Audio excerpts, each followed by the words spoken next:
സ്തോത്രം. നമുക്ക് വീണ്ടും ദൈവവചന പഠനത്തിനായിട്ട് ഒരുമിച്ച് കൂടി വരുവാൻ കർത്താവ് നൽകിയിരിക്കുന്ന അനുഗ്രഹീതമായ സമയത്തിനായിട്ട് ദൈവത്തെ സ്തുതിക്കുന്നു. എല്ലാ പ്രിയപ്പെട്ടവർക്കും ഈശ്വരനാമത്തെ ക്രിസ്തുവിനായ നാമത്തിൽ സന്ധ്യാവന്ദനമായിരിക്കും. ലേഖനത്തിൽ നിന്ന് കഴിഞ്ഞ ആഴ്ചയിൽ പഠിക്കാനായിട്ട് ആരംഭിച്ചല്ലോ. അതിൻ്റെ ആമുഖമായി ഇതിൻ്റെ ചില പശ്ചാത്തലങ്ങളെല്ലാം ചിന്തിക്കാനായിട്ട് ഇടയായിത്തീർന്നു. മാത്രമല്ല ഒന്ന് രണ്ട് വാക്യങ്ങളിൽ നിന്നും ധ്യാനിക്കുവാനായിട്ട് ഇടയായിത്തീർന്നു. തുടർന്നുള്ള ഭാഗങ്ങൾ നമുക്ക് ധ്യാനിക്കാം. കൊലോസ്യ ലേഖനത്തിന്റെ പ്രമേയം എന്താണ്? കൊലോസ്യ ലേഖനത്തിലെ വിഷയം?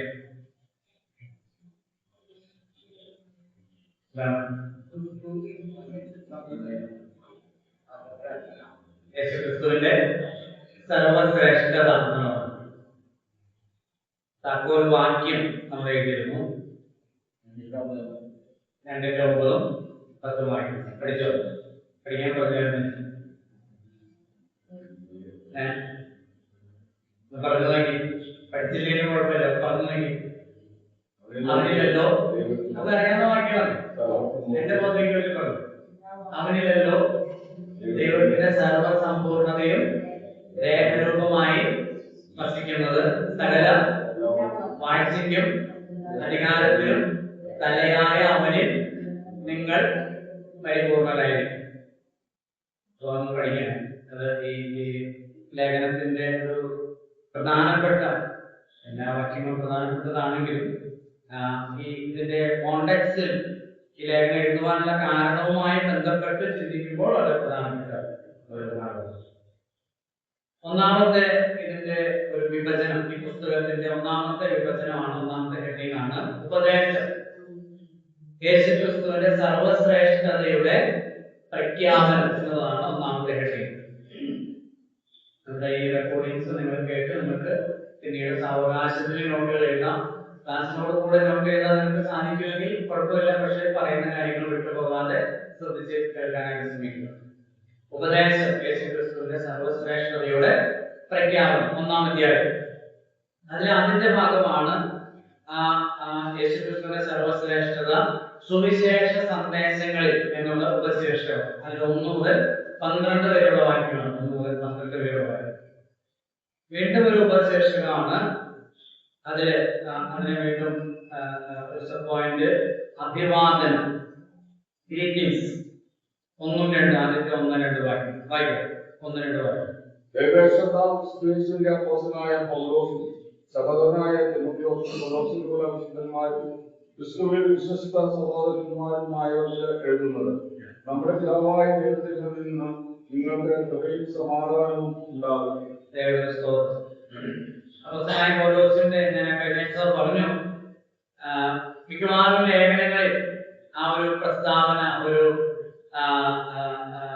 സൂചന പൗലോസ് നൽകുന്നുണ്ട്. ഗലാത്യർ പറയുമ്പോൾ മനുഷ്യരാലല്ല, മനുഷ്യനിൽ നിന്നല്ല, പിതാവായ ദൈവത്താലും കർത്താവായ അവനെ മരണത്തിൽ നിന്ന് ഉയർത്തെഴുന്നേൽപ്പിച്ച കർത്താവായ യേശുക്രിസ്തുവിനാൽ മാത്രമേ അപ്പോസ്തലനായ പൗലോസ് ഗലാത്യ സഭകൾക്ക് എഴുതുന്നത് എന്നാണ്.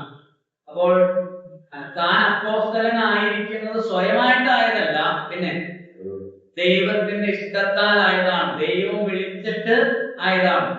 ഞാൻ കഴിഞ്ഞ ആഴ്ച പറഞ്ഞു, നമ്മൾ ആരും തനിയെ കയറി വന്നവരല്ല, സ്വയമായിട്ട് വന്നവര് അല്ല.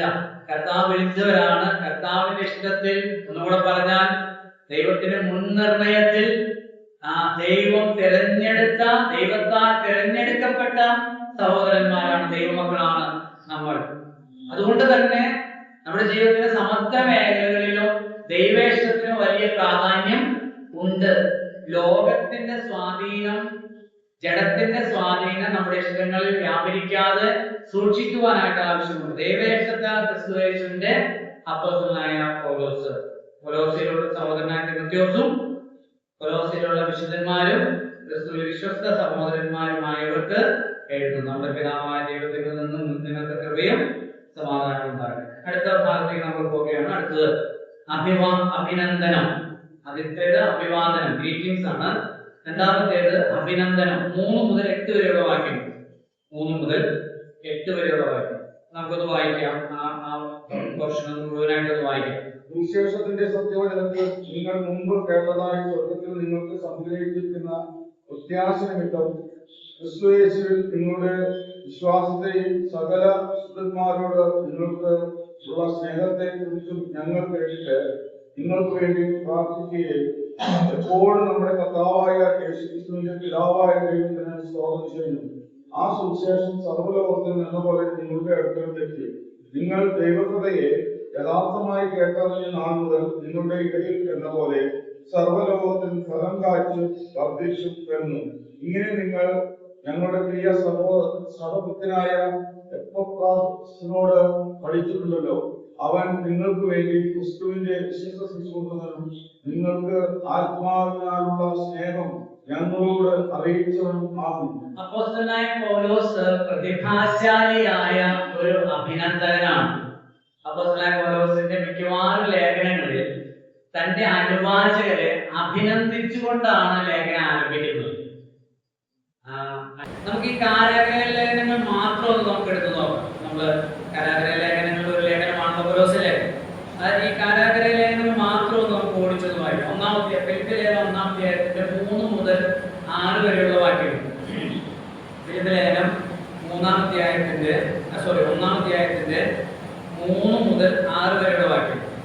ഞാൻ നിങ്ങൾക്ക് എല്ലാവർക്കും വേണ്ടി കഴിക്കുന്ന സകല പ്രാർത്ഥനയിലും എപ്പോഴും സന്തോഷത്തോടെ പ്രാർത്ഥിച്ചു നിങ്ങളിൽ നല്ല പ്രവൃത്തിയെ ആരംഭിച്ചവൻ യേശുക്രിസ്തുവിന്റെ നാളോളം അതിനെ തിരിക്കും എന്ന് ഉറപ്പായി വിശ്വസിച്ചിരിക്കുന്നു. 1-ാം നാൾ മുതൽ ഇതുവരെയും സുവിശേഷ ഘോഷണത്തിൽ നിങ്ങൾക്കുള്ള കൂട്ടായ്മ നിമിത്തം ഞാൻ നിങ്ങളെ ഓർക്കുമ്പോഴൊക്കെയും എന്റെ ദൈവത്തിന് സ്തോത്രം ചെയ്യുന്നു. കൃപയിൽ എനിക്ക് കൂട്ടാളികളായ അതായത് ഞാൻ നിങ്ങളെ 5-6 വാക്യങ്ങൾ 1-ാം നാൾ മുതൽ ഇതുവരെയും സുവിശേഷ ഘോഷണത്തിൽ നിങ്ങൾക്കുള്ള കൂട്ടായ്മ നിമിത്തം ഞാൻ നിങ്ങളെ ഓർക്കുമ്പോഴൊക്കെ എന്റെ ദൈവത്തിന് സ്തോത്രം ചെയ്യുന്നു. അതൊരു പ്രോത്സാഹനം നൽകുന്ന, അഭിനന്ദിക്കുന്ന, ശ്ലാഘിക്കുന്ന ഒരു കാര്യമാണ്. ഒരാൾക്ക് ജയിലിൽ കിടന്നുകൊണ്ട്, കാരാഗ്രഹത്തിൽ കിടന്നുകൊണ്ട് താൻ ഒരിക്കലും കണ്ടിട്ടില്ലാത്ത, കൊലോസ്യർ 2:1 നമ്മൾ വായിക്കുന്നത് എന്റെ മുഖം കണ്ടിട്ടില്ലാത്ത, അല്ലെ, 2:1 നിങ്ങൾക്കും ലവുദിക്കയിലുള്ളവർക്കും ജഡത്തിൽ എന്റെ മുഖം കണ്ടിട്ടില്ലാത്ത എല്ലാവർക്കും വേണ്ടി. അപ്പൊ ഈ കൊലോസ്യയിലുള്ള ദൈവമക്കൾ ആരെ കണ്ടിട്ടില്ല?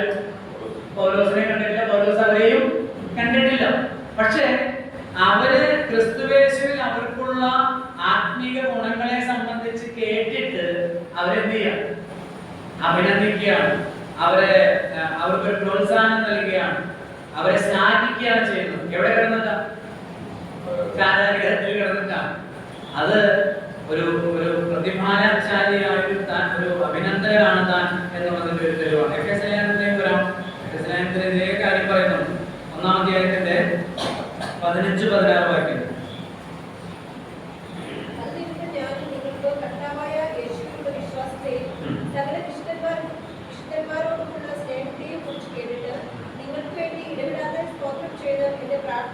നിങ്ങൾക്ക് വേണ്ടി സ്തോത്രം ചെയ്യുന്നു, ദൈവത്തിന് നന്ദി പറയുന്നു, ഞാൻ സന്തോഷിക്കുന്നു. എന്താണ് കാരണം? നിങ്ങൾക്ക് സകല യേശുക്രിസ്തുവിനുള്ള വിശ്വാസത്തെയും സകല വിശുദ്ധന്മാരോടുമുള്ള സ്നേഹത്തെയും കുറിച്ച് കേട്ടിട്ട്. അപ്പോൾ 3 കാരാഗ്രഹ ലേഖനങ്ങൾ, 3 ലേഖനങ്ങൾ നമ്മൾ വായിച്ചു. ഒടുവിൽ ഫിലേമോന്റെ ലേഖനത്തിൽ ഫിലോമേനെ കുറിച്ച് പറയുന്നത് കൂടെ വായിക്കാം. ഫിലേമോന്റെ ലേഖനം അതിന്റെ 4-5 വാക്യങ്ങളൊന്ന് വായിക്കും. കർത്താവായ യേശുവിനോടും സർവ്വവിശുദ്ധന്മാരോടും നിനക്കുള്ള സ്നേഹത്തെയും വിശ്വാസത്തെയും കുറിച്ച് ഞാൻ കേട്ടിട്ട് നമ്മളുള്ള എല്ലാ നന്മയുടെയും പരിജ്ഞാനത്താൽ നിന്റെ വിശ്വാസത്തിന്റെ കൂട്ടായ്മ ക്രിസ്തുവിനായി സഫലമാകേണ്ടതിന് എന്റെ പ്രാർത്ഥനയും നിന്നെ ഓർത്ത് എപ്പോഴും എന്റെ ദൈവത്തിന് സ്തോത്രം ചെയ്യുന്നു. നിങ്ങൾ ശ്രദ്ധിച്ചു കാണും, കൊലോസ്യ ലേഖനത്തിലും ഫിലിപ്പി ലേഖനത്തിലും എഫേസ്യ ലേഖനത്തിലും ഫിലമോന്റെ ലേഖനത്തിലും ഈ 4 കാരാഗ്രഹ ലേഖനങ്ങളിലും പ്രാർത്ഥനയിൽ ഇവരെ എല്ലാവരെയും ഓർത്ത് ദൈവത്തെ എന്ത് ചെയ്യുന്നു? സ്തുതിക്കുന്നു, ദൈവത്തിന് സ്തോത്രം ചെയ്യുന്നു, ദൈവത്തോട് നന്ദി പറയുന്നു. എന്തുകൊണ്ട്? അവരുടെ ജീവിതത്തിൽ ഉള്ള ആത്മീയ ഗുണങ്ങളെ ഓർത്തുകൊണ്ട്. അതാണ് സ്നാക്യം എന്ന് പറയുന്നത്. എല്ലാ മനുഷ്യരുടെയും ജീവിതത്തിൽ ഏതെങ്കിലും കുറവുകൾ ഉണ്ടാകും, അല്ലെ? ഫിലിപ്പിയർക്ക് ലേഖനം എഴുതുമ്പോഴും കുറവുള്ള ആളുകൾ അവിടെയുണ്ട്, അല്ലെങ്കിൽ ആ സഭയ്ക്ക്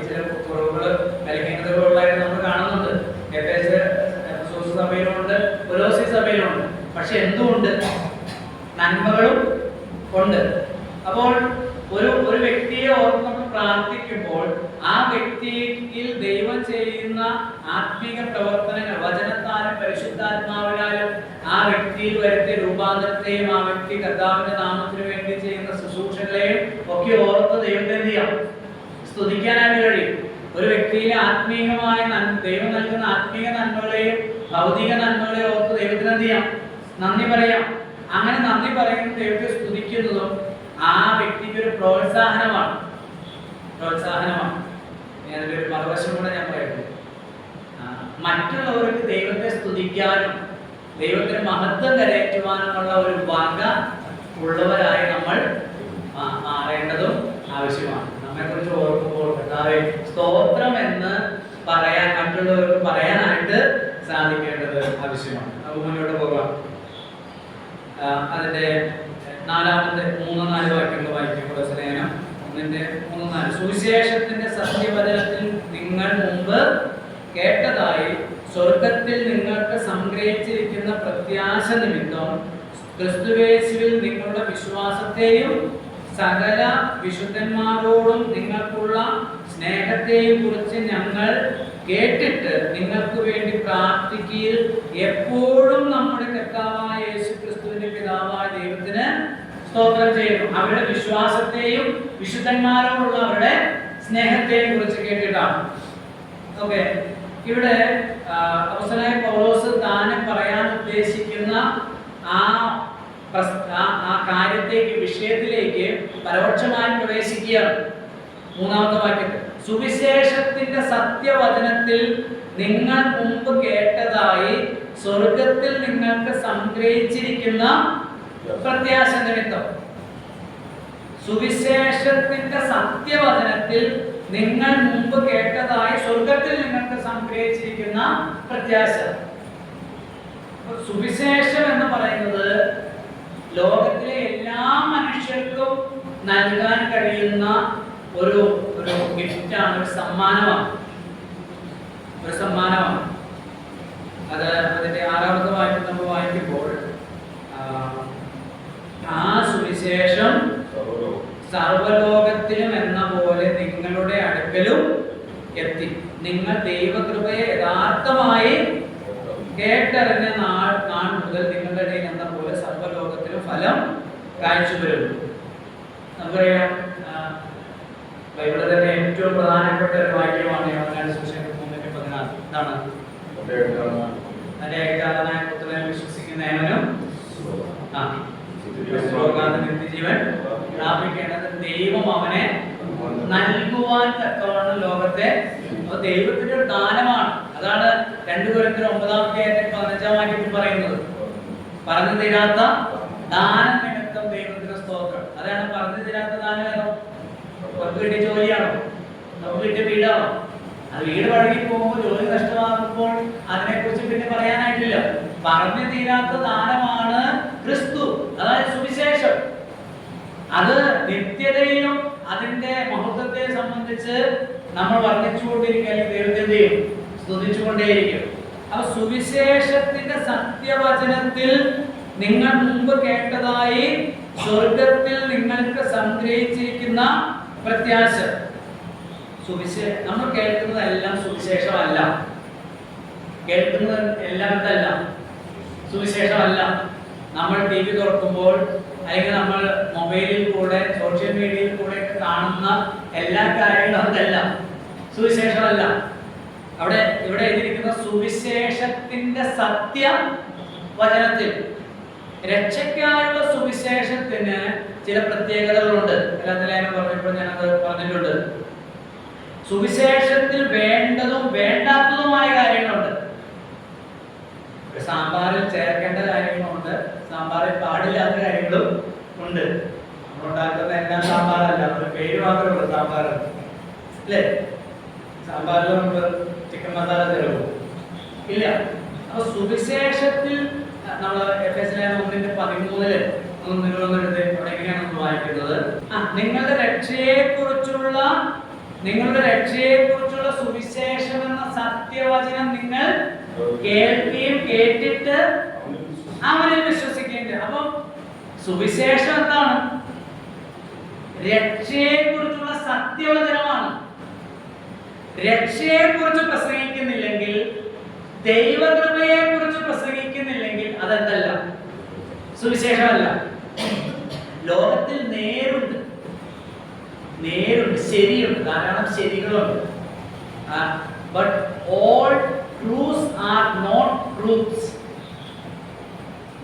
നേരുണ്ട്, ട്രൂ ഉണ്ട്, പക്ഷെ ട്രൂത്ത് ഒന്നേ ഉള്ളൂ, സത്യം ഒന്നേ ഉള്ളൂ. അതാണ് സുവിശേഷം എന്ന സത്യവചനം. കർത്താവ് പ്രാർത്ഥിച്ചപ്പോൾ യോഹന്നാൻ സുവിശേഷം 17-ാം വാക്യത്തിൽ ഇങ്ങനെ പറഞ്ഞു, സത്യത്താൽ അവരെ വിശുദ്ധീകരിക്കണമേ, നിന്റെ വചനം സത്യമാകുന്നു. ഇങ്ങനെ പറഞ്ഞു, സത്യവചനത്തെ യഥാർത്ഥമായി പ്രസംഗിച്ചുകൊണ്ട്. അപ്പൊ സുവിശേഷത്തിന്റെ അന്തരാളങ്ങളെ, വേർതിരിവുകളെ, അതിനെ കൃത്യമായിട്ട് പ്രസംഗിക്കുന്നതാണ് എന്ത്? സുവിശേഷം എന്ന് പറയുന്നത്. യേശുക്രിസ്തുവിന്റെ ക്രൂശുമരണത്തിൽ കൂടെ സൗജന്യമായി ലഭിക്കുന്ന ആത്മരക്ഷയെ കുറിച്ച്, കൃപയാലുള്ള രക്ഷയെ കുറിച്ച് പറയുന്നില്ലെങ്കിൽ അതെന്തല്ല? രോഗസൗഖ്യത്തെ കുറിച്ചോ അല്ലെങ്കിൽ യേശുക്രിസ്തുവിൽ കൂടെ ലഭിക്കുന്ന മറ്റു നന്മകളെ കുറിച്ചോ ഒക്കെ പറഞ്ഞാലും രക്ഷയെ കുറിച്ച് പറയുന്നില്ലെങ്കിൽ അത് സുവിശേഷമല്ല. സുവിശേഷത്തെ കോട്ടിക്കളയുന്ന അനേക കാര്യങ്ങളുണ്ട്. അതായത് അതിൽ നിന്ന് എന്തെങ്കിലും എടുക്കുകയോ കൂട്ടിച്ചേർക്കുകയോ ചെയ്താൽ അതെന്താകുന്നില്ല? സുവിശേഷമാകുന്നില്ല. സുവിശേഷത്തിൽ എന്തുണ്ടെന്ന് അവിടെ പറഞ്ഞിട്ടുണ്ട്? സുവിശേഷത്തിന്റെ സത്യവചനത്തിൽ നിങ്ങൾ മുമ്പ് കേട്ടതായി സ്വർഗത്തിൽ നിങ്ങൾക്ക് സംഗ്രഹിച്ചിരിക്കുന്ന പ്രത്യാശ നിമിത്തം. സുവിശേഷത്തിൽ എന്തുണ്ട്? പ്രത്യാശയുണ്ട്. സുവിശേഷത്തിൽ വിശ്വസിക്കുന്ന ഒരാൾക്ക് എന്ത് ലഭിക്കുന്നു? പ്രത്യാശ, അനന്തമായ പ്രത്യാശ, നിത്യമായ പ്രത്യാശ ലഭിക്കുന്നു, ജീവനുള്ള പ്രത്യാശ ലഭിക്കുന്നു, ക്ഷയമില്ലാത്ത പ്രത്യാശ, മാറിപ്പോകാത്ത പ്രത്യാശ ലഭിക്കുന്നു. ആ വ്യക്തിയുടെ പ്രത്യാശ ലോകത്തിൽ നിന്നും, മണ്ണിൽ നിന്നും, ഭൂമിയിൽ നിന്ന് സ്വർഗത്തിലേക്കായി തീരുന്നു. അതാണ് സുവിശേഷം വരുത്തുന്ന മാറ്റം എന്ന് പറയുന്നത്. അത് അങ്ങനെ വരുത്തുന്നില്ലെങ്കിൽ, ഈ നമ്മളിന്ന് കാണുന്ന സോഷ്യൽ മീഡിയയിലും ഈ പ്രോസ്പെരിറ്റി പ്രസംഗിക്കുന്ന ഈ വക ആളുകൾ, ശുദ്ധ പോഷ് പറയുന്ന ആളുകൾ, ശുദ്ധമായ പാല എന്ന് പറയുന്ന പോലെ ശുദ്ധമായ പോഷ് പറയുന്ന ആളുകൾ, അവരുടെ വചനം കേൾക്കുന്ന, അവരുടെ പ്രസംഗം കേൾക്കുന്ന ആളുകളുടെ പ്രത്യാശ എന്തിലാണ്? ലോകത്തിലാണ്. രോഗം മാറുമെന്നും കടബാധ്യത മാറുമെന്നും പ്രശ്നങ്ങൾ തീരുമെന്നും ഉള്ള ആശയമാണ് അവർക്ക് വരുന്നത്. എന്നാൽ നമുക്കുള്ള പ്രത്യാശ എന്ന് പറഞ്ഞാൽ അതല്ല. കർത്താവ് പറഞ്ഞിട്ടില്ല. അതൊന്നും ആര് പറഞ്ഞിട്ടില്ല? കർത്താവ് പറഞ്ഞിട്ടുണ്ടോ? എന്നെ വിശ്വസിച്ച് കഴിഞ്ഞാൽ എല്ലാ പ്രശ്നങ്ങളും തീർത്ത് തരാം? എവിടെയും പറഞ്ഞിട്ടുണ്ടോ? രോഗസൗഖ്യം തരാം? ഇവരുടെയൊക്കെ പ്രസംഗങ്ങള് നിങ്ങൾ കേട്ടു നോക്കിയാൽ അത് തന്നെയാണ് അവർ എന്ത് ചെയ്യുന്നത്? പറഞ്ഞുകൊണ്ടിരിക്കുന്നത്. എന്നാൽ കർത്താവ് പറഞ്ഞു, എന്നെ അനുഗമിക്കുന്നവർ എന്ത് ചെയ്യണം? തന്നെത്താൻ ത്യജിച്ച് അവനവന്റെ കുരിശെടുത്ത് എന്നെ അനുഗമിക്കണം. എന്നെ അനുഗമിക്കുന്നവർക്ക് പ്രശ്നങ്ങൾ ഉണ്ടാകും, ലോകം നിങ്ങളെ പകയ്ക്കും, നിങ്ങൾ ഉപദ്രവിക്കപ്പെടും, നിങ്ങൾക്ക് ബുദ്ധിമുട്ടുകൾ ഉണ്ടാകും, ക്ലേശം ഉണ്ടാകും, ലോകത്തിൽ കഷ്ടമുണ്ടാകും. കർത്താവ് പറഞ്ഞു. അപ്പോസ്തലന്മാരുടെ ജീവിതത്തിൽ നമുക്ക് കാണുന്നുണ്ട്. അപ്പോസ്തലന്മാരെ തന്നെയാണ് പഠിപ്പിച്ചത്. പക്ഷേ ഒരു കാര്യം ഉറപ്പായിട്ട് തന്നിട്ടുണ്ട്. അതെന്താ? രക്ഷ, പ്രത്യാശ. യേശുക്രിസ്തുവിൽ വിശ്വസിക്കുന്നവർക്ക്, അതായത് സുവിശേഷം എന്ന സത്യവചനത്തിൽ വിശ്വസിച്ച് ആശ്രയിക്കുന്നവർക്ക് സ്വർഗം സുനിശ്ചിതമാണ്. അവരുടെ പ്രത്യാശ സ്വർഗത്തിൽ എന്ത് ചെയ്തിരിക്കുന്നു? സംഗ്രഹിച്ചിരിക്കുന്നു, മാറ്റിവെച്ചിരിക്കുന്നു, സുരക്ഷിതമായി വെച്ച്. അതാണ് സംഗ്രഹിക്കുക എന്ന് പറയുന്നത്, അല്ലെ? സുവിശേഷം എന്ന സത്യവചനത്തിലാണെന്ത്? രക്ഷ. നമ്മൾ വായിച്ചു. അത് ക്രിസ്തുവിന്റെ വ്യക്തിത്വത്തിലും അവന്റെ രക്ഷാവേലയിലും മാത്രം അധിഷ്ഠിതമാണ്.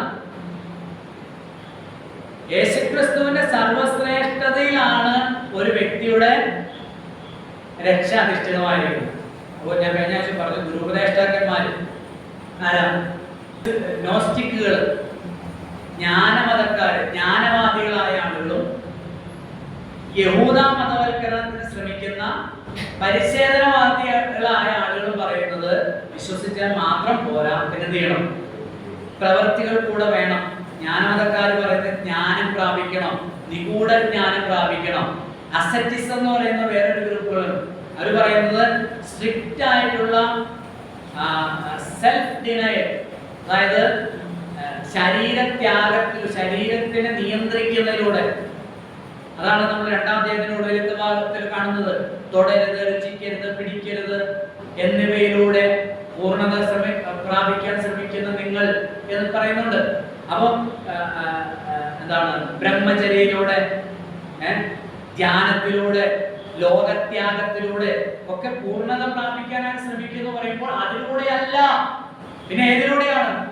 3-ാം വാക്യപ്രകാരം സുവിശേഷത്തിലൂടെയാണ്. സുവിശേഷം എന്ന സത്യവചനത്തിൽ എന്തുണ്ട്? പ്രത്യാശയുണ്ട്, രക്ഷയുണ്ട്. അത് എവിടെ സംഭവിച്ചിരിക്കുന്നു? അത് ആർക്കും എടുത്തു മാറ്റാൻ കഴിയുന്നതല്ല, അല്ലെങ്കിൽ ആ രക്ഷയിലേക്ക് ആരും കൂട്ടിച്ചേർക്കാനും ആവശ്യമുള്ളതല്ല. അതാണ് സുവിശേഷത്തിന്റെ പ്രത്യേകത. നമ്മളായിട്ടൊന്നും ചെയ്യണ്ട. സ്വർഗത്തിൽ പോകാൻ, രക്ഷിക്കപ്പെടാൻ, അല്ലെങ്കിൽ പാപമോചനം പ്രാപിക്കാൻ, ആത്മരക്ഷയ്ക്കായിട്ട്, ആത്മാവിന്റെ ശുദ്ധീകരണത്തിനായിട്ട് നമ്മളായിട്ടൊന്നും ചെയ്യണ്ട എന്നുള്ളതാണ് എന്ത്? സുവിശേഷം. ആരാമായിക്കും നോക്കി, ആരാമായിക്കും. ആ സുവിശേഷം സർവ്വലോകത്തിൽ നിന്ന് പോലെ നിങ്ങളുടെ അടുക്കലെത്തി നിങ്ങൾ ദൈവകൃപയെ യഥാർത്ഥമായി കേട്ടറിഞ്ഞാണത്. അവിടെ ഞാൻ ഒരു വാക്കെടുത്താൽ മതി. നിങ്ങൾ ദൈവകൃപയെ യഥാർത്ഥമായി കേട്ടറിഞ്ഞ നാൾ മുതൽ. സുവിശേഷത്തിൽ ഞാൻ നേരത്തെ പറഞ്ഞു, സുവിശേഷത്തിൽ എന്തുണ്ട്? ദൈവകൃപ. സുവിശേഷം ആരംഭിക്കുന്ന എവിടുന്നാണ്? ദൈവകൃപയിൽ നിന്നാണ്. ദൈവകൃപയെ കുറിച്ച് പറയാത്തത് എന്തല്ല? സുവിശേഷം അല്ല, അല്ലേ? മനുഷ്യന്റെ പ്രശ്നം എന്താ? ഏറ്റവും വലിയ പ്രശ്നം എന്താ മനുഷ്യന്റെ? പാപം. പാപമാണ് ഏറ്റവും വലിയ. റോമാലേഖനം ആരംഭിക്കുന്ന പാപത്തെ കുറിച്ച് പറഞ്ഞുകൊണ്ടാണ്. 1, 2, 3 അധ്യായം. 3-ാം അധ്യായത്തിന്റെ 24 മുതൽ പിന്നീട് ഈ പാപത്തിനുള്ള പരിഹാരമാണ്. അവിടെ ആരംഭിക്കുന്ന 24-ാം വാക്യം ആരംഭിക്കുന്നത് എങ്ങനെയാണ്? റോമാലേഖനം 3:24. എങ്കിലും ദൈവത്തിന്റെ കൃപയാൽ ക്രിസ്തുവേശുവിങ്കലെ, എങ്കിലും അവന്റെ കൃപയാൽ ക്രിസ്തുവേശുവിങ്കലെ വീണ്ടെടുപ്പ് മൂലം സൗജന്യമായത്രേ. എങ്കിലും എന്ന് പറയാൻ കാരണമുണ്ട്. തൊട്ട് മേലത്തെ വാക്യം നമുക്കറിയാം, ഒരു വ്യത്യാസവുമില്ല, എല്ലാവരും പാപം ചെയ്ത് ദൈവതേജസ്സില്ലാത്തവരായി തീർന്നു. അപ്പോൾ ഒരു പ്രശ്നത്തിന്റെ മുമ്പിൽ വന്നിരിക്കുക, എല്ലാവരും പാപികൾ. അവിടെ 19-ാം വാക്യത്തിൽ വായിക്കുന്നത്, അങ്ങനെ ഏതുവായും അടഞ്ഞ് സർവ്വലോകവും ദൈവസന്നിധിയിൽ ശിക്ഷായോഗ്യമായി തീരേണ്ടത് തന്നെ. അപ്പൊ എല്ലാവരും പാപികളും ശിക്ഷയ്ക്ക് യോഗ്യമായി തീർന്ന, വെള്ളോടുപ്പിട്ടാലും കാവിയുടുപ്പിട്ടാലും പച്ചയുടുപ്പിട്ടാലും ഏതുടുപ്പിട്ടാലും പാപം മാറ്റാൻ കഴിയുന്നില്ല. ഇനി മത്സ്യമാംസാദികൾ കഴിച്ചാലും ശാകാഹാരികളായാലും പാപത്തെ മാറ്റാൻ കഴിയുന്നില്ല. മല കയറിയതുകൊണ്ട് കരുതാതിരിക്കുന്നതുകൊണ്ട് ഒരു ഗുണവുമില്ല. വെറുതെ പറയുന്നത്, നിങ്ങൾ കഴിക്കുന്നതിനാൽ ലാഭമില്ല, കഴിക്കാനാൽ നഷ്ടവുമില്ലെന്നാണ്. ഒരു വ്യത്യാസവും വരുന്നില്ല. ആ പ്രശ്നത്തിന്റെ മുമ്പിൽ നിൽക്കുമ്പോൾ ദൈവം ഒരു ദാനം വെച്ചിട്ടാണ്. അതാണ് 24-ാം വാക്യം. എങ്കിലും അവന്റെ കൃപയാൽ ക്രിസ്തുവേശുവിങ്കലെ വീണ്ടെടുപ്പ് മൂലം സൗജന്യമായി നീതീകരിക്കപ്പെടുന്നു. കൃപയാലുള്ള രക്ഷ. അതാണ് നിങ്ങൾ ദൈവകൃപയെ യഥാർത്ഥമായി കേട്ടറിഞ്ഞ നാൾ മുതൽ. ആ ദൈവകൃപയെ കുറിച്ചുള്ള പ്രഘോഷണമാണ് സുവിശേഷം. ആ സുവിശേഷത്തിൽ ദൈവം കൃപയാ ദാനമായിട്ട് എന്ത് വെച്ച് നൽകിയിട്ടുണ്ട്? സ്വർഗത്തെ സംഗ്രഹിച്ചിരിക്കുന്ന പ്രത്യാശ, രക്ഷ. അതുകൊണ്ട്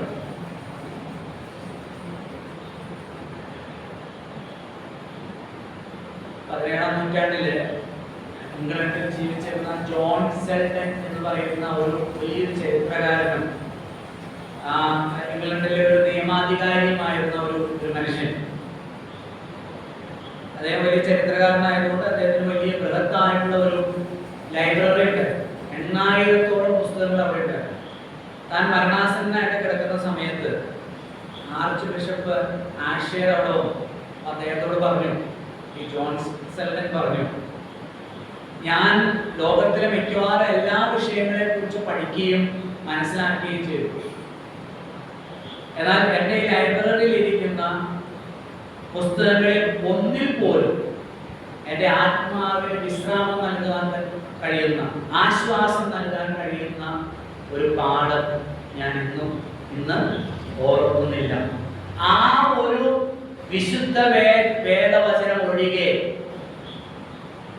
സകല മനുഷ്യർക്കും രക്ഷാകരമായ ദൈവകൃപ ഉദിച്ചുവല്ലോ എന്ന തിരുവഴുത്തൊഴികെ എന്നാണ് അദ്ദേഹം.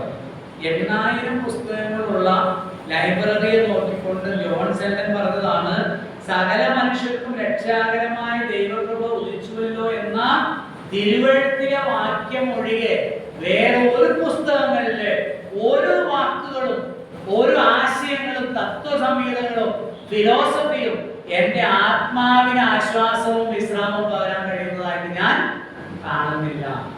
സുവിശേഷം എന്ന സത്യവചനം നമുക്ക് നൽകുന്ന കൃപയുടെ സന്ദേശം നമുക്ക് നൽകുന്ന പ്രത്യാശ. പത്രോസ് പറയുന്നുണ്ടല്ലോ തന്റെ 1-ാം ലേഖനം 1-ാം അധ്യായത്തിന്റെ 4-ാമത്തെ വാക്യം, 1 പത്രോസ് 1-ാം അധ്യായം 4-ാം വാക്യത്തിൽ, അന്ത്യകാലത്തിൽ വെളിപ്പെടുവാൻ ഒരുങ്ങിയിരിക്കുന്ന രക്ഷയ്ക്ക് വിശ്വാസത്താൽ ദൈവശക്തിയിൽ കാക്കപ്പെടുന്ന നിങ്ങൾക്ക് വേണ്ടി സ്വർഗത്തിൽ സൂക്ഷിച്ചിരിക്കുന്നതും ക്ഷയം, മാലിന്യം, വാട്ടം എന്നിവ ഇല്ലാത്തതുമായ അവകാശത്തിനായി വീണ്ടും ജനിപ്പിച്ചിരിക്കുന്നു.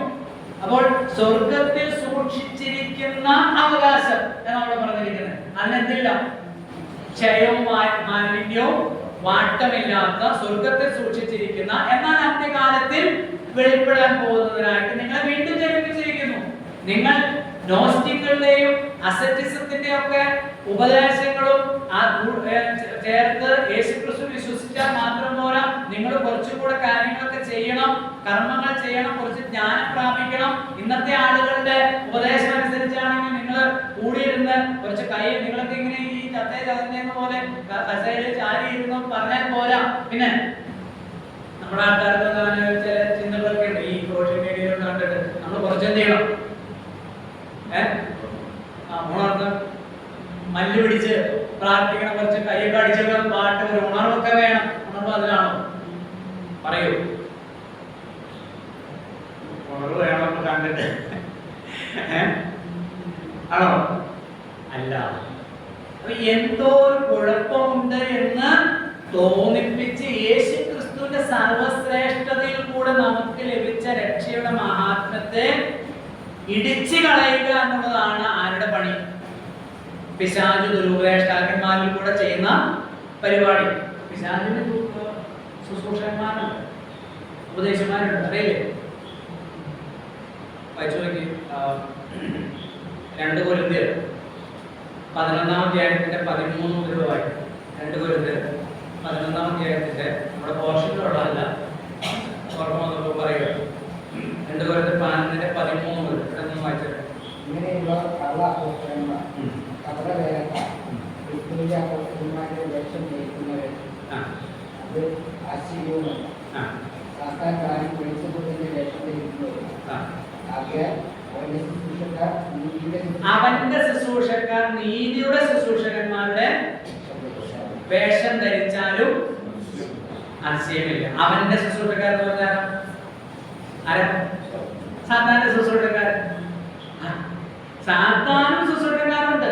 അതാണ് മത്തായിയുടെ സുവിശേഷം 7-ാം അധ്യായത്തിൽ കർത്താവ് പറഞ്ഞത്. മത്തായിയുടെ സുവിശേഷം 7-ാം അധ്യായത്തിൽ കർത്താവ് എന്താ പറഞ്ഞത്?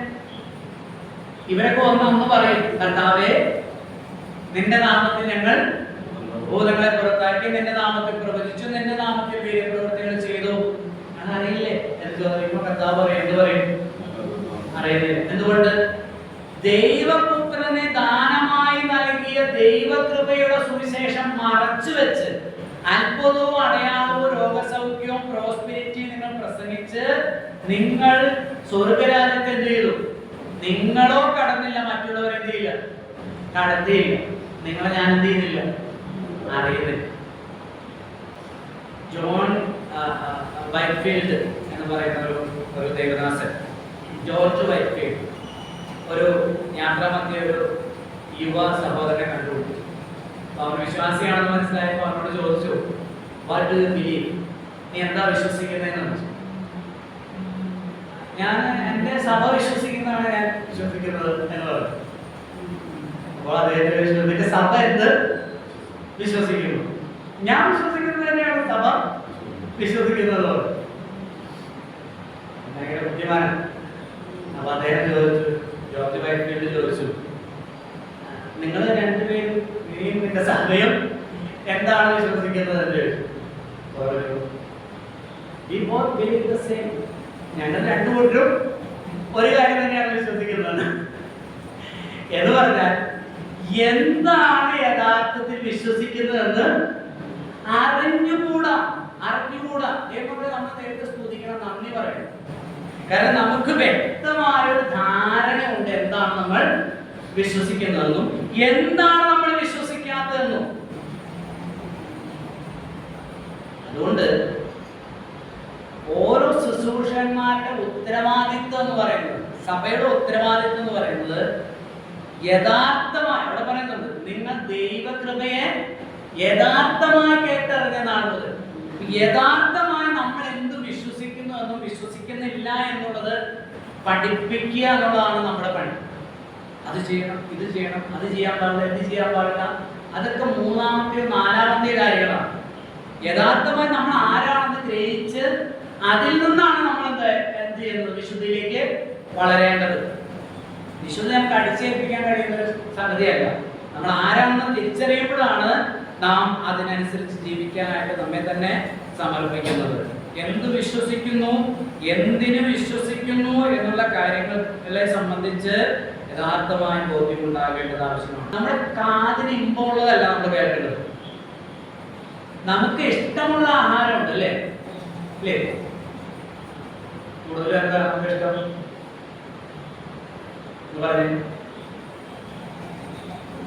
സഹോദരനോട് പറയാൻ പറ്റുമോ? പിള്ളേർക്കൊക്കെ എന്താണ് ഇഷ്ടം? വെജിറ്റേറിയൻ ആണോ? നോൺ വെജിറ്റേറിയൻ ആണോ അവർക്ക് ഇഷ്ടം? നമ്മള് പക്ഷെ ഇഷ്ടമുള്ളതല്ല കഴിക്കണ്ടേ. ആ ഇഷ്ടമുള്ളതാണോ കഴിക്കണ്ടേ? അല്ല.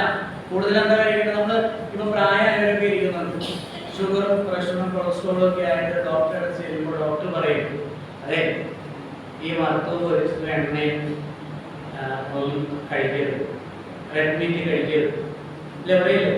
എന്ത് കഴിക്കണം പറയുന്നത്? പച്ചക്കറി, വെജിറ്റബിൾസും ഫ്രൂട്ട്സും കഴിക്കണം. എന്നോട് പറഞ്ഞു ഒരു ദിവസം ഒരു കിലോ വെജിറ്റബിൾസും ഫ്രൂട്ട്സും കൂടിയിട്ട് 1 കിലോ കഴിക്കണം. അതുപോലെ നമ്മുടെ വീട്ടിലുള്ള സാധന ഫ്രൂട്ട്സ് നമ്മളാണ് കഴിക്കുന്നത്. നമുക്ക് ഇഷ്ടമുള്ളതല്ല, നമുക്ക് ആവശ്യമുള്ളതാണ് ചെയ്തത് കഴിക്കേണ്ടത് എന്ന് പറയുന്ന പോലെ നമ്മുടെ കാതുകൾക്ക് ഇമ്പമുള്ളതല്ല നമ്മൾ കേൾക്കേണ്ടത്. നല്ല പ്രസംഗം, രസമുള്ള പ്രസംഗത്തെ കുറിച്ച് പറഞ്ഞിട്ടുണ്ടല്ലോ. 2 തിമോഥെയോസ് 4-ാം അധ്യായം 2 തിമോഥെയോസ് 4-ാം അധ്യായത്തിന്റെ 2 മുതലുള്ള വാക്യങ്ങൾ. വചനം പ്രസംഗിക്കും, സമയത്തും അസമയത്തും ഒരുങ്ങി നിൽക്കാം, സകല ദീർഘക്ഷമയോടും ഉപദേശത്തോടും കൂടെ ശാസിക്കുക, തർജ്ജനം ചെയ്യുക, പ്രബോധിപ്പിക്കുക. അവർ പത്യോപദേശം കൊടുക്കാതെ കർണരസമാകുമാർ സ്വന്തം മോഹങ്ങൾക്കൊത്തവണ്ണം ഉപദേഷ്ടാക്കന്മാരെ പെരുക്കുകയും സത്യത്തിന് ചെവി കൊടുക്കാതെ കെട്ടുകഥ കേൾപ്പാൻ തിരികുകയും ചെയ്യുന്ന കാലം വരും. അപ്പൊ ആളുകൾക്ക് എന്താണ് ഇഷ്ടം? കർണരസമാകുമാർ സ്വന്തം മോഹങ്ങൾക്കനുസൃതമായ പ്രസംഗങ്ങൾ. അവരെന്താണോ ആഗ്രഹിക്കുന്നത് അതിനനുസരിച്ച് പ്രസംഗിക്കുക. എന്തില്ല അതില്? മുകളിൽ പറഞ്ഞിട്ട് 2-ാം വാക്യത്തിൽ പറഞ്ഞ വാക്കുകളൊന്നും അതിലില്ല, കാര്യങ്ങളില്ല. എന്തില്ല? ഉപദേശമില്ല. സകല ദീർഘക്ഷമയോടും ഉപദേശത്തോടും കൂടെ എന്ത് വേണം? ഉപദേശം വേണം, ശാസന വേണം, തർജ്ജനം വേണം, പ്രബോധനം വേണം. 3-ാം വാക്യം പത്യോപദേശം വേണം. ഇതൊന്നുമില്ലാത്ത ഒരു പ്രസംഗവും കേൾക്കരുത്. അതെല്ലാം നമ്മൾ സ്കിപ്പ് ചെയ്യണം. അതിന് ചവിട്ടുകൊട്ടയില് ചാലിലറിയണം. സുവിശേഷം എന്ന സത്യവചനമല്ലാത്ത ഒരു കാര്യവും കേൾക്കുകയോ കേൾപ്പിക്കുകയോ ചെയ്യരുത്. അതാണ് ഇവിടെ പഠിപ്പിക്കുന്ന കാര്യം. അതിലെന്തുണ്ട്? എല്ലാം, ക്രിസ്തുവിൽ എല്ലാം ഉണ്ട്. നമ്മൾ രക്ഷിക്കപ്പെട്ടപ്പോൾ നമ്മൾ പറഞ്ഞത് എന്താണ്? നമ്മൾ അംഗീകരിച്ച, കഴിഞ്ഞ ആഴ്ച ഞാൻ പറഞ്ഞു, രക്ഷിക്കപ്പെട്ടപ്പോൾ നമ്മൾ എന്താ പറഞ്ഞേ?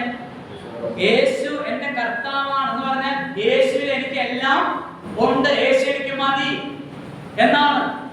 അങ്ങനെയാണെങ്കിൽ ആ സുവിശേഷത്തിൽ നമുക്ക് സകലതുമുണ്ട് എന്ന് ഓർത്തുകൊണ്ട് ആ സുവിശേഷ സത്യങ്ങൾക്ക് അനുസൃതമായിട്ട് മുന്നോട്ട് ജീവിക്കുകയും അല്ലാത്തവയെ ചവിറ്റുകൊട്ടയിൽ നാം അറിയേണ്ടതും ആവശ്യമാണ്. അതിന്റെ 6-ാം വാക്യം നമുക്ക് തുടങ്ങാം. 1:6.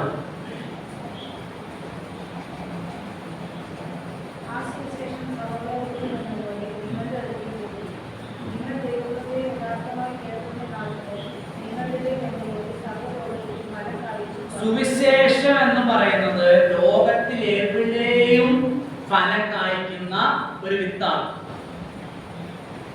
സുവിശേഷം നിങ്ങളുടെ ഇടയിൽ എന്ന പോലെ സർവ്വലോകത്തിലും ഫലം കാഴ്ച വരുന്നു.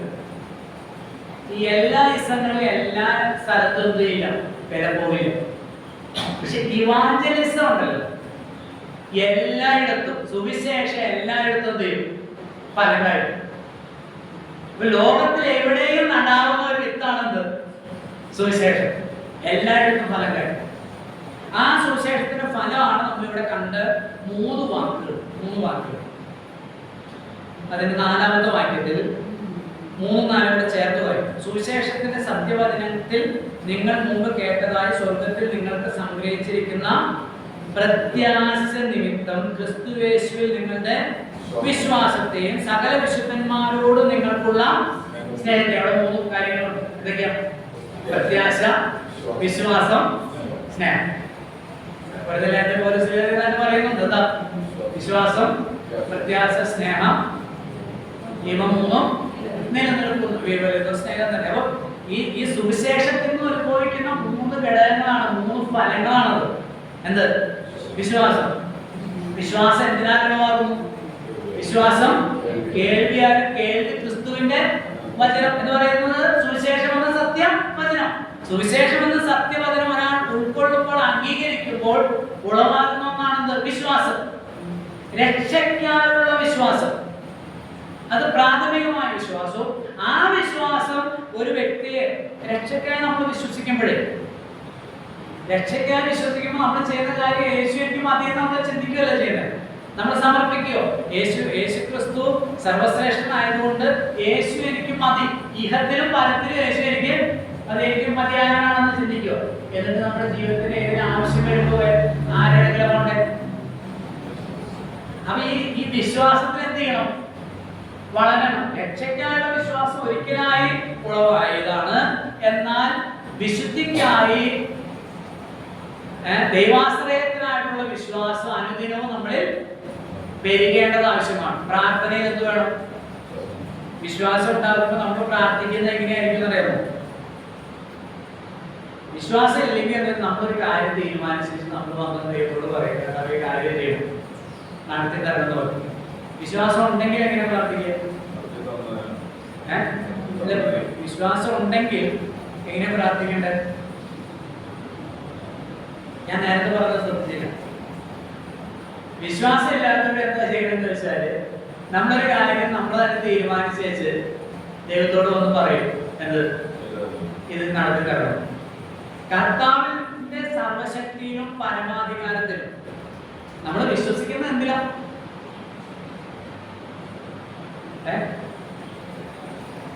കർത്താവിനാണ് വിശ്വസിക്കുന്നത്. അപ്പൊ എന്തുകൊണ്ടാണ് പ്രാർത്ഥിക്കുന്നത് വെച്ചാൽ നമ്മെ കൊണ്ട് സാധിക്കില്ല, നമ്മൾ പരിമിതരും. കർത്താവ് അപരിമേയനാണ്. അപ്പൊ എന്താണ് അപരിമേയത്വം? അവന്റെ സർവശക്തിയും പരമാധികാരവും. അപ്പൊ ആ പരമാധികാരത്തിലും സർവശക്തിയിലും നമുക്ക് ആശ്രയം ഉണ്ടെങ്കിൽ നമ്മൾ എങ്ങനെ പ്രാർത്ഥിക്കേണ്ടത്? പ്രാർത്ഥിക്കാൻ പഠിപ്പിക്കുകയല്ല, മനസ്സിലായി? നമുക്ക് പ്രാർത്ഥിക്കാൻ അറിഞ്ഞുകൂടുന്ന യോഹന്നാൻ 8:26 എഴുതിയിട്ടുണ്ട്. നമുക്കറിയില്ല. അതുകൊണ്ട് പരിശുദ്ധാത്മാവ് ഞരങ്ങിക്കൊണ്ട് വിശുദ്ധന്മാർക്ക് വേണ്ടി ദൈവഹിതപ്രകാരം ചെയ്യുന്നു, പക്ഷപാതം ചെയ്യുന്നു. നമ്മൾ ദൈവഹിതമൊന്നും നോക്കുന്നില്ല. നമ്മുടെ കാര്യം അവിടെ വെച്ച് ആപ്ലിക്കേഷൻ വെച്ചിട്ട് പറയുക അടിയിൽ ഒപ്പിട്ട് തരണം, സാങ്ഷൻ ആക്കി തരണമെന്ന് നമ്മൾ പറയുന്നത്. അത് ഈ വിശ്വാസം ഇല്ലാത്തതുകൊണ്ടാണ്, വിശ്വാസത്തിൽ വളരാത്തതുകൊണ്ടാണ്. വിശ്വാസം ഉണ്ടെങ്കിൽ നമ്മൾ പറയും, കർത്താവേ ഇത് എനിക്ക് വേണമെന്ന് നിർബന്ധമൊന്നുമില്ല. ഏതാണോ നിന്റെ ഇഷ്ടം, നിന്റെ ഹിതം, അതെന്റെ ജീവിതം എന്ത് ചെയ്യണം? നിറവേറണം. ഇതേ ജോലി കിട്ടണമെന്നോ, ഇതേ കോഴ്സ് പഠിക്കണമെന്നോ, ഇതേ വിവാഹം നടക്കണമെന്നോ ഒരു നിർബന്ധവും ഇല്ല. ഉണ്ടോ? ഇല്ലെന്നിപ്പോ പറയും. അങ്ങനെ ഈ നിർബന്ധം വരുന്നത് വിശ്വാസം ഇല്ലാത്തതുകൊണ്ടാണ്.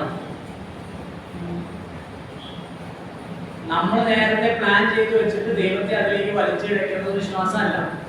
അപ്പൊ രക്ഷയ്ക്കാനുള്ള വിശ്വാസം ആരംഭിക്കുന്നത് തന്നെ മരണം വരെ, നിത്യതയിൽ എത്തിച്ചേരുന്നത് വരെ സകല കാര്യത്തിലും ആരിൽ ആശ്രയിക്കും? എല്ലാവരും ആശ്രയിക്കും. പ്രാർത്ഥനയെ ബന്ധപ്പെട്ട ആവശ്യങ്ങളോടാണെങ്കിലും വിശുദ്ധി വളരുവാനാണെങ്കിലും എല്ലാ കാര്യത്തിലും അങ്ങനെ തന്നെയായിരിക്കും. കാഴ്ചയാലുള്ള വിശ്വാസത്താൽ തന്നെ തീരണം ജീവിക്കണം. അത് ഈ സുവിശേഷം ഉളവാക്കുന്ന ഒരു ഫലമാണ് വിശ്വാസം. രണ്ടാമത്തേത് നമ്മൾ അവിടെ കണ്ടു പ്രത്യാശ. അത് നിത്യമായിട്ട് നമ്മെ പ്രത്യാശ ഉളവാക്കുന്നു. ഒരു വ്യക്തി ലോകത്ത് ജീവിക്കുമ്പോഴേ സുവിശേഷത നമുക്ക് എന്ത് കിട്ടി? രക്ഷ കിട്ടി എന്ന് പറഞ്ഞാൽ പ്രത്യാശ, ജീവനുള്ള പ്രത്യാശയിൽ നമ്മൾ ആയി തീർന്നു. ജീവനുള്ള പ്രത്യാശ, നമ്മുടെ പ്രത്യാശ എന്താ? നമ്മുടെ പ്രായമായിട്ടുള്ള ഹോപ്പ് എന്താ? പഠിച്ച് ഡിഗ്രി, മാസ്റ്റർ ഡിഗ്രി എടുത്തിട്ട് വേണം എന്ത് ചെയ്യാൻ? ഓസ്ട്രേലിയ പോകാൻ, അയർലൻഡിൽ പോകാൻ. ഈ പിള്ളേരൊക്കെ പോയിക്കൊണ്ടിരിക്കുകയാണ്. നമ്മുടെ കൊച്ചിനെ എന്ത് ചെയ്യണം? ജർമ്മനിക്ക്. ഇതുപോലെ നിങ്ങൾ ജർമ്മനിക്ക്, അയർലൻഡിൽ എവിടെ വേണമെങ്കിലും പോകും. അതിലൊരു ബുദ്ധിമുട്ടുള്ള ആളല്ല ഞാൻ. പക്ഷേ നമ്മുടെ പ്രത്യാശ അതൊന്നും, ഇതെല്ലാം നശിക്കും. ഇതെല്ലാം ചെയ്യും, നശിക്കും. അയർലൻഡിലും ജർമ്മനിയിലും ഒന്നും അല്ല നമ്മുടെ ദുരിതത്തിരിക്കുന്നത്, ആണോ? ഒരാൾ യേശുവിനെ കർത്താവായി സ്വീകരിക്കുമ്പോൾ പറയുന്നത് യേശു സർവശ്രേഷ്ഠനാണെന്നും യേശുവിലാണ് എന്റെ എല്ലാ സന്തോഷം, എന്റെ സുരക്ഷിതത്വം. ഇവിടെയും അവിടെയും എന്റെ ആത്മാവിനും ദേഹത്തിനും ദേഹിക്കും ആത്മാവിനുള്ള എല്ലാ സന്തോഷവും സുരക്ഷിതത്വം ആരില്ല? ക്രിസ്തുവിലാണെന്നാണ് നമ്മൾ യേശുവിനെ രക്ഷകനായിട്ട് സ്വീകരിച്ചപ്പോൾ, കർത്താവായിട്ട് സ്വീകരിച്ചപ്പോൾ നമ്മൾ പറഞ്ഞത്. അതുകൊണ്ട് നമ്മുടെ പ്രത്യാശ, നമ്മുടെ ഒരു ഡെസ്റ്റിനി, നമ്മളുടെ പ്രൈമായിട്ടുള്ള ഒരു ഹോപ്പ് എന്ന് പറയുന്നത് ഈ ലോകത്തിലെ ഒരു കാര്യമല്ല.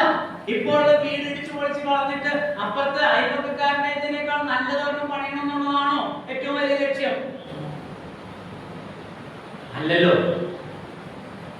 സ്വർഗത്തിൽ പോകുന്ന ലക്ഷ്യമല്ല, അത് നമുക്ക് ഉറപ്പായ ഒരു കാര്യമാണ്. അത് നാം പ്രാപിച്ചു കഴിഞ്ഞു. അതിനെ ബേസ് ആയിട്ടാണ് നമ്മൾ ഇവിടെ ലോകത്തിൽ എന്ത് ജീവിക്കേണ്ടത്. അത് ആ പ്രത്യാശയാണ് നമ്മെ ഈ ലോകത്തിൽ ചലിപ്പിക്കേണ്ടത്. അപ്പൊ നമ്മുടെ ലക്ഷ്യം മാറും. നമ്മുടെ ലക്ഷ്യം എന്താ? എന്നെ രക്ഷിച്ച കർത്താവിന് മഹത്വം കൊടുക്കുക, എന്റെ കർത്താവിന്റെ സ്വരൂപത്തോട് എന്ത് ചെയ്യുക? അനുരൂപപ്പെടുക, അവനെ പോലെ ആയിത്തീരുക ജീവിതത്തിൽ. 10 മനുഷ്യർക്ക് ഗുണമുള്ള അനുഗ്രഹമുള്ള ഒരു വ്യക്തിയായിട്ട് ജീവിക്കുക. ആർക്കും ഗുണമില്ലാത്ത ഒരു ലോകത്തിൽ ഒരു 50, 60, 70 വർഷം ജീവിച്ചിട്ട് ഒരു ഗുണമില്ലാത്ത ഒരു വ്യക്തിയായിട്ടല്ല, ആത്മീകമായി മറ്റെല്ലാ നിലയിലും ലോകത്തിന് ഒരു അനുഗ്രഹമായിട്ട് ഞാൻ എൻ്റെ കുടുംബവും മക്കളും തീരണമെന്നുള്ളതായിരിക്കണം നമ്മുടെ ലക്ഷ്യം. ഈ ലക്ഷ്യം വരുന്നത് എവിടുന്ന? സുവിശേഷം എന്ന സത്യവചനത്തിൽ വിശ്വസിക്കുന്നതിനാൽ നമുക്ക് ലഭിക്കുന്ന ഫലങ്ങളിൽ രണ്ടാമത്തേതാണ് ഈ പ്രത്യാശ എന്ന് പറയുന്നത്. ആ പ്രത്യാശയിൽ നിന്ന് ഉളവാകുന്നത് എന്താ? കാരണം ഇവിടെ ഒന്നുമില്ലെന്നും ഇതെല്ലാം നശിച്ചു പോകുന്നതാണെന്നും നിത്യത നമുക്ക് സുനിശ്ചിതമാണെന്നും അതുകൊണ്ട് അതിനധിഷ്ഠിതമായിട്ടാണ് ഞാൻ ജീവിക്കേണ്ടതെന്നുള്ള ബോധ്യമാണ് നമുക്ക് അങ്ങനെ പ്രേരിപ്പിക്കുന്നത്. മൂന്നാമത്തേതാണ് സ്നേഹം.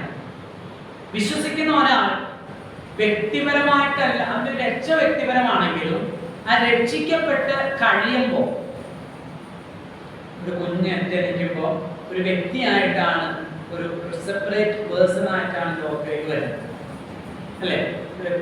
ഒരു വ്യക്തിയായിട്ടാണ് വരുന്നത്. എന്നിട്ട് ആ ഒറ്റയ്ക്കാണോ ജീവിക്കുന്നത്? അല്ലല്ലോ. ജനിച്ചു വീഴുന്ന എങ്ങോട്ടാ? ഒരു ഫാമിലിയിൽ, കുടുംബത്തിലേക്കാണ് ജനിച്ചു വീഴുന്നത്. ഇതുപോലെ സുവിശേഷം എന്ന സത്യവചനം, കൃപയിൽ അധിഷ്ഠിതമായ രക്ഷാവചനം വിശ്വസിച്ച് വീണ്ടും ജനിക്കുന്ന ഒരു ദൈവവൈതൽ എങ്ങോട്ടാ വീഴുന്നത്? ദൈവ കുടുംബത്തിലേക്ക്, ദൈവസഭയിലേക്കാണ്. അതാണ് നമ്മൾ പറഞ്ഞിരിക്കുന്നത്. യേശു ക്രിസ്തുവിലുള്ള വിശ്വാസത്തെയും സകല വിശുദ്ധന്മാരോടുമുള്ള സ്നേഹത്തെയും. അപ്പോൾ ഈ സുവിശേഷം എന്ന സത്യവചനം ഉളവാക്കുന്ന മൂന്നാമത്തെ ഫലമാണെന്ത്? വിശുദ്ധന്മാരോടുള്ള സ്നേഹം. എന്താ കാരണം? ഞാൻ ആ ഫാമിലിയിലെ ഒരാളാണ് എന്നുള്ളതാണ് ആ നിരന്തരമായി ദൈവമക്കളെ സ്നേഹിക്കാനായിട്ട് എന്നെ പ്രേരിപ്പിക്കുന്ന ഘടകം. ഇഷ്ടമല്ല, it's not like I like that person. ആരെ ഇഷ്ടപ്പെടാൻ നമുക്ക് കഴിയില്ല. കാരണം നമ്മളെ പോലെ ആരും ഇല്ല. എനിക്കിപ്പോ ഇഷ്ടം നിങ്ങളിൽ ആരോടെങ്കിലും തോന്നാം, പക്ഷെ കുറച്ച് കഴിയുമ്പോൾ അടുത്ത ഇടപെടുമ്പോൾ എന്തുണ്ടാവും? ഇഷ്ടക്കേടുകൾ, ഇഷ്ടപ്പെടാൻ കഴിയാത്ത, അല്ലെ, ദൂരെ നിന്ന് സ്നേഹിച്ച് പ്രേമിച്ച് വിവാഹം കഴിക്കുന്നവർ നാച്ചുമരിനകത്ത് വന്ന് ജീവിച്ച് തുടങ്ങുമ്പോൾ എന്തുണ്ടാവും? വഴക്കും പ്രശ്നങ്ങളൊക്കെ ഉണ്ടാവും. അങ്ങനെ ഇഷ്ടമില്ലാത്ത ഒത്തിരി കാര്യങ്ങളുണ്ട്. പക്ഷെ സ്നേഹം, റോമാലേഖനം 5:5 നമ്മൾ വായിക്കുന്നു, ദൈവത്തിന്റെ സ്നേഹം നമുക്ക് നൽകപ്പെട്ട പരിശുദ്ധാത്മാവിനെ നമ്മുടെ ഹൃദയങ്ങളിൽ നൽകിയിരിക്കുന്നു. നാം ദൈവത്തിന് ഇഷ്ടമില്ലാത്ത ആളുകളാണ് നമ്മൾ. ദൈവത്തിന് ഇഷ്ടമില്ലാത്ത ആളുകളാണ് നമ്മൾ. പക്ഷെ ദൈവം നമ്മെ എന്ത് ചെയ്തു? സ്നേഹിച്ചു. പുത്രന്റെ ചങ്കിലെ ചോരയെ നമ്മെ ശുദ്ധീകരിച്ച് നമ്മോട് ഇഷ്ടവും സ്നേഹവും കാണിച്ചു. ആ സ്നേഹമാണ് നമ്മുടെ ഉള്ളിൽ വെച്ചിരിക്കുന്നത്. അപ്പൊ ഞാൻ എന്റെ സഭയിലുള്ള ആളുകളെ സ്നേഹിക്കുന്നത് ആ സ്നേഹമാണ്. ഇഷ്ടമില്ലാത്ത കാര്യങ്ങളുണ്ട്, പരസ്പരം യോജിക്കാൻ കഴിയാത്ത സ്വഭാവ രീതികളെല്ലാം ഉണ്ട്. പക്ഷേ ക്രിസ്തുവിൽ ഒന്നാണ് എന്നുള്ളതിനാൽ ഞാൻ എന്ത് ചെയ്യുന്നു? സ്നേഹിക്കുന്നു. വീണ്ടും ജനിച്ചൊരു ദൈവത്തിൽ എന്ന നിലയിൽ സ്നേഹിക്കുകയും ബഹുമാനിക്കുകയും ചെയ്യുന്നു. ഇതാണ് സുവിശേഷം ഉളവാക്കുന്ന 3 കാര്യങ്ങൾ. അതിൽ 7-8 വാക്യങ്ങളാണ്. 7-8 വാക്യം. ഇങ്ങനെ നിങ്ങൾ ഞങ്ങളുടെ പ്രിയ സഹോദരനായ വിശ്വാസനോട് പഠിച്ചിട്ടുണ്ടല്ലോ. അവൻ നിങ്ങൾക്ക് വേണ്ടി ക്രിസ്തുവിന്റെ വിശ്വസ്ത ശുശ്രൂഷകനും നിങ്ങൾക്ക് ആത്മാവിനോടുള്ള സ്നേഹം ഞങ്ങളോട് അറിയിച്ചവനും ആകുന്നു.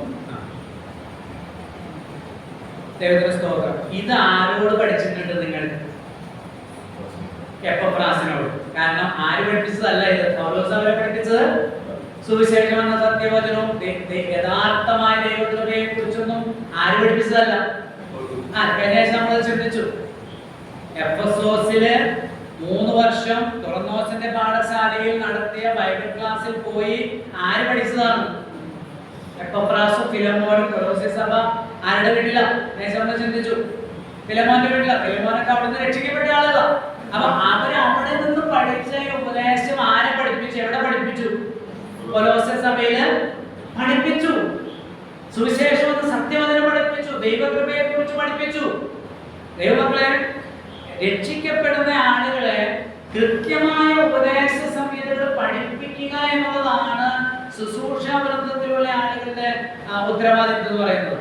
അപ്പൊ നമ്മൾ ഓർക്കും, നമ്മൾ പുതിയ ശിഷ്യന്മാരില്ലല്ലോ, പുതിയ ആളുകളൊന്നും രക്ഷിക്കപ്പെട്ടു വരുന്നില്ലല്ലോ. വേണമെന്നില്ല.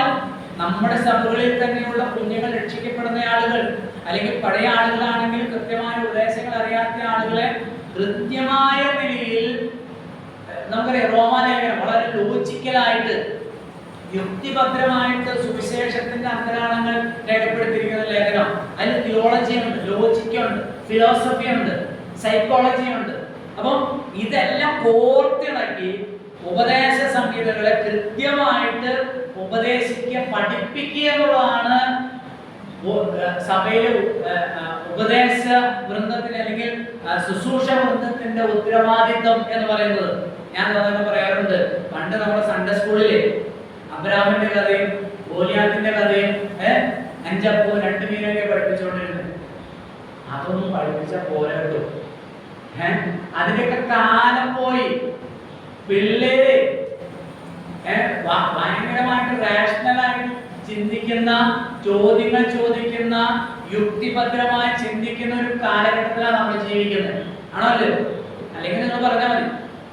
അപ്പോ അവിടെ മുതല് അവരെ ഒരു 10 വയസ്സ് മുതലുള്ള കുഞ്ഞുങ്ങളെയൊക്കെ നല്ല നിലയിൽ ഇപ്പൊ എപ്പഫ്രാസിനെ കുറിച്ച് പറയുന്നത്, നിങ്ങൾ എപ്പഫ്രാസിനോട് ഇതെല്ലാം ചെയ്തിട്ടുണ്ട്, പഠിച്ചിട്ടുണ്ടല്ലോ. അപ്പൊ എപ്പഫ്രാസ് പോയി പഠിച്ച് അവരെ എന്ത് ചെയ്തു? പഠിപ്പിക്കുകയാണ് ചെയ്യുന്നത്. ഞാൻ സാധാരണ പറയുന്ന ഒരു കാര്യം കൂടെ പറഞ്ഞ് അവസാനിപ്പിക്കുകയാണ്.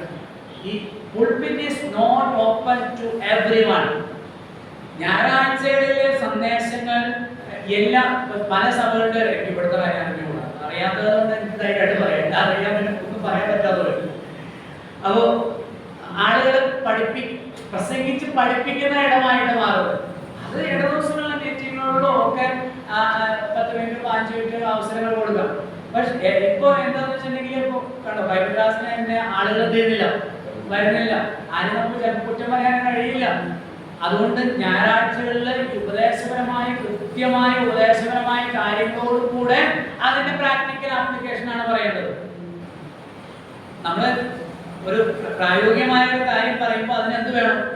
ഉപദേശപരമായ ഒരു അടിത്തറ വേണം. ഒരു തിയോളജിക്കൽ ആയിട്ട് ഒരു ബേസ് വെച്ചാണ് അത് പറയേണ്ടത്.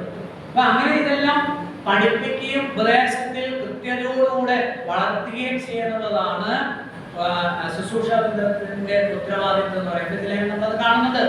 അവൻ സഭയിൽ ചിലരെ അപ്പോസ്തലന്മാരും പ്രവാചകന്മാരും സുവിശേഷന്മാരും ഇടയന്മാരും ഉപദേഷ്ടാക്കന്മാരുമായി നിയമിച്ചിരിക്കുന്നു. എന്തിനാണ് അത്? സഭ ക്രിസ്തുവിന്റെ ശുശ്രൂഷയ്ക്കായി പ്രാപ്തരായി തീരുകയും ഉപദേശത്തിന്റെ വല്ല കാറ്റിനാൽ അലഞ്ഞുടലുന്നവരാകാതെ ക്രിസ്തു എന്ന തലയോളം വളരാൻ വേണ്ടിയിട്ടാണ് അതാക്കി വെച്ചിരിക്കുന്നത്. അപ്പൊ അവിടെ അതിന്റെ ഉദ്ദേശം കൃത്യതയാണ്, വ്യക്തമാണ്. കൃത്യമായ നിലയിൽ പഠിപ്പിച്ചു വളർത്തുക എന്നുള്ളതാണ് അതിന്റെ ലക്ഷ്യം എന്ന് പറയുന്നത്. കർത്താവേ, നിങ്ങളെ എല്ലാവരെയും സഹായിക്കട്ടെ. നിങ്ങളുടെ ചോദ്യങ്ങൾ ഞാൻ സ്വാഗതം ചെയ്യുന്നു. കർത്താവേ,